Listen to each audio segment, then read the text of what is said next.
Hello guys, now we are going to discuss about the numerical problem related with the unit 3 laws of motion.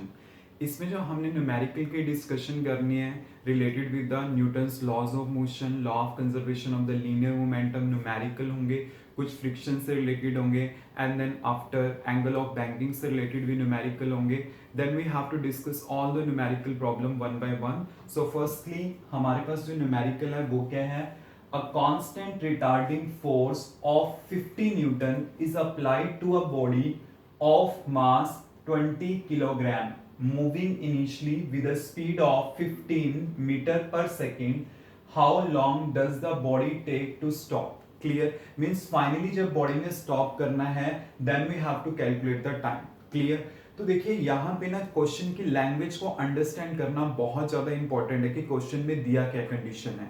Clear? कई बार क्या होता है कि हम digits पे जस्ट ध्यान देते हैं कि ये डिजिट्स मेरे पास हैं एंड अकॉर्डिंग टू दिस मैं क्या करता हूँ न्यूमेरिकल को सॉल्व कर देता हूँ. तो वो कई बार क्या होता है कि हमारे लिए गलत भी हो सकता है. तो इसलिए आपने क्या करना है, सिंपल जो लैंग्वेज है उसको अंडरस्टैंड करना है and then you have to apply to your formula. Clear?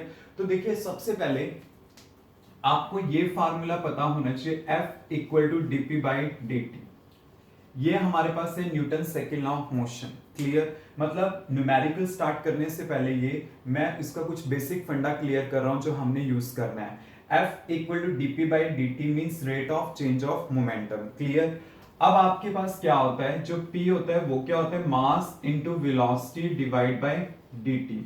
Now we have to take mass is common, dv by dt and dv by dt is acceleration. तो हमारे पास ये आ जाएगा F equal to mass into acceleration. आपने 9th class में पढ़ा होगा कि जो फोर्स होती है वो dp by dt के भी इक्विवेलेंट होती है और जो फोर्स होती है m इनटू a भी होती है and we have to use this formulas. Clear? तो देखिए आपने यूज कैसे करना है according to the numerical problem.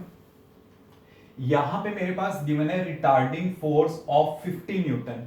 Retarding force का मतलब क्या है, जो अपोजिट डायरेक्शन में फोर्स चलती है. रिटार्ड मतलब किसी बॉडी को रोकने के लिए जो हम फोर्स अप्लाई करते हैं, तो वो आपके पास क्या होगी, नेगेटिव होगी, means -50 newton. Clear? Now is applied to a body of mass 20 kilogram. 20 kilogram means mass आपके पास गिवन है is 20 kilogram moving initially with a speed of 15 meter per second. So initial speed is 15 meter per second. How long does the body take to stop? Finally उस body ने stop करना है, because you know ना कि आपने जो force लगाई है वो कौन सी फोर्स लगाई है, रिटार्डिंग फोर्स लगाई है. तो रिटार्डिंग फोर्स मींस आपने क्या करना है, उस बॉडी को स्टॉप करना है and we have to calculate the time. अब मैंने क्या करना है, इन पैरामीटर्स को आपस में लिंक करना है कि किस टाइप से मैं कैलकुलेशन परफॉर्म कर सकता हूं. क्लियर? तो देखते हैं कि आप किस टाइप से इसको कैलकुलेट कर सकते हो. देखिए मैं आपको दो कॉन्सेप्ट यहां पे क्लियर करूंगा. एक तो क्या कि आपके पास F इक्वल टू क्या होता है, मास इनटू एक्सेलरेशन. क्लियर? तो आपके पास एक्सेलरेशन क्या आ जाएगा, F by m. F is -50 and m is 20. Cancel out, -5/2 metre per second square. ये मेरे पास एक्सेलरेशन आ जाएगी. Now we know formula v equal to u plus a t and we have to calculate t. अब v हमारे पास क्या है, 0, u is 15 plus a हमारे पास आ गया -5/2 इंटू t. ये मेरे पास आ गया. अब मेरे पास क्या आ गया, -15 इक्वल टू -5/2 इंटू टी. तो यहां पे 5 से ये कैंसिल, माइनस से माइनस, ये 3 आ गया and now t equal to 6 seconds. Clear? तो मींस जो यहां पे मेरे पास आंसर होगा वो क्या होगा, 6 सेकेंड होगा. अब देखिए इसको ना मैं एक दूसरे मेथड से भी कैलकुलेट कर सकता हूं. ये तो मैंने सिंपल किया कि जस्ट वी शुड नो कि हमारे पास v है, u है और a भी आ चुका है and we have to calculate the t. तो उसके लिए मैंने फार्मूला ये यहां पे यूज कर लिया. एक हम क्या यूज कर सकते हैं यहां पे, लाइक आपको पता है F इक्वल टू क्या होता है, dp by dt means rate of change of momentum. Momentum मतलब क्या होता है, मास इनटू वेलोसिटी. तो आप इसको ऐसे रिप्रेजेंट कर सकते हो, m v minus u divide by t2 minus t1 and this one is force. Clear? And we have to calculate the time ना. तो यहाँ पे मैं t माइनस 0 लिख लेता हूं, और ये जो फोर्स है, फोर्स आपके पास कितनी है, -50।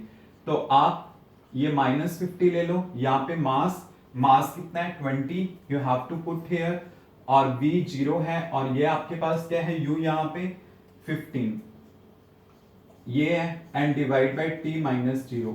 अगर मैं यहां से कैलकुलेट करूंगा, यहां से मेरे पास क्या आ जाएगा, सेम आंसर आ जाएगा।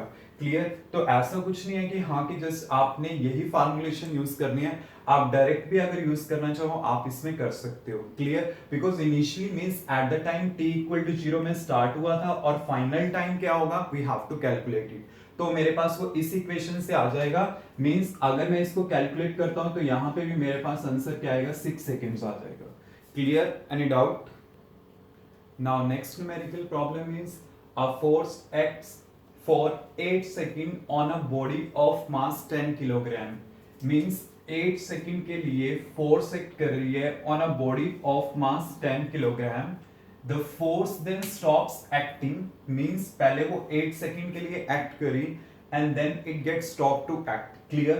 फिर उसके बाद क्या है, the body describe 80 metre in next 5 second. फिर वो क्या करती है, बॉडी 80 मीटर का आगे फर्दर डिस्टेंस ट्रेवल करती है इन नेक्स्ट 5 सेकेंड्स।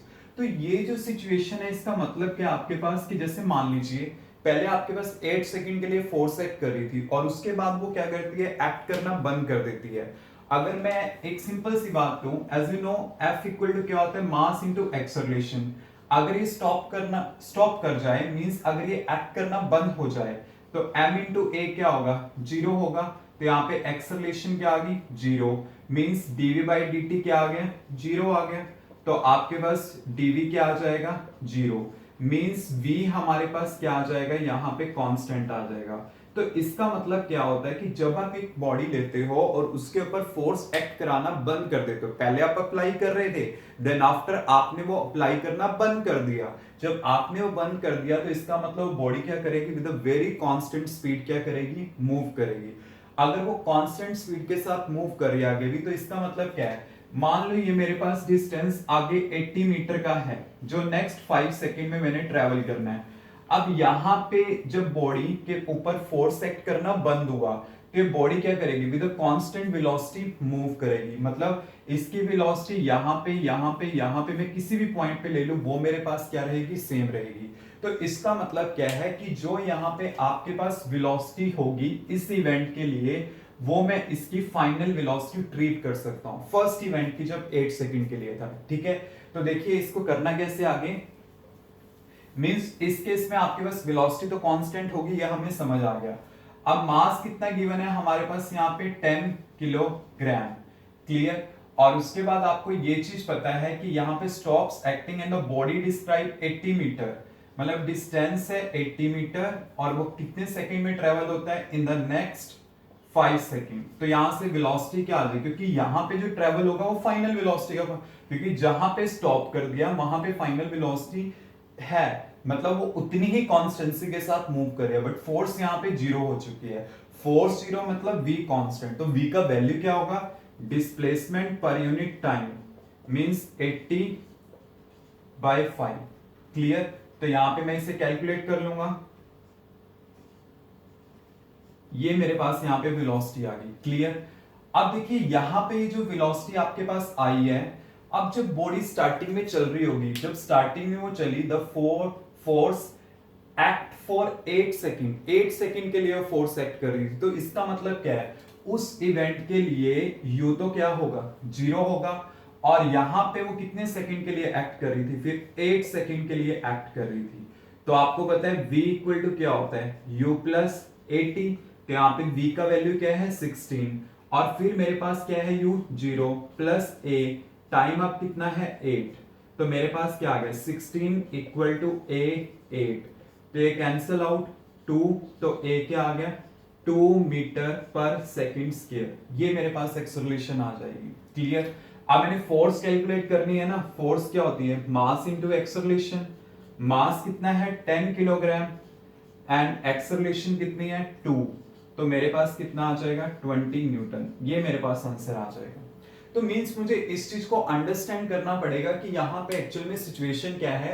कि मैंने ना सेकंड का यूज करके, सेकंड सिचुएशन का यूज करके उसका मैंने फर्स्ट में क्या किया है, यूज किया है। तो फर्स्ट में किस टाइप से यूज कर रहा हूं वो मैंने यहां पे देख लिया कि आपने क्या किया, u0 होगा, v होगा, t होगा, and then we will able to calculate the a। Clear? क्योंकि देखो जब फोर्स स्टॉप हो जाएगी देन बॉडी मूव करेगी विद द कांस्टेंसी, मतलब विद द कांस्टेंट स्पीड वो मूव करेगी, एंड वो कांस्टेंट स्पीड आपके पास क्या होगी, v, और जो इसकी आपके पास v वेलोसिटी होगी वो क्या होगी, फर्स्ट इवेंट के लिए क्या ट्रीट होगी, as a final velocity, and u क्या होगा वहां पे 0, और वहां से a आ गया, a मैंने यहाँ पे सब्स्टिट्यूट किया, then we will able to calculate f। Clear?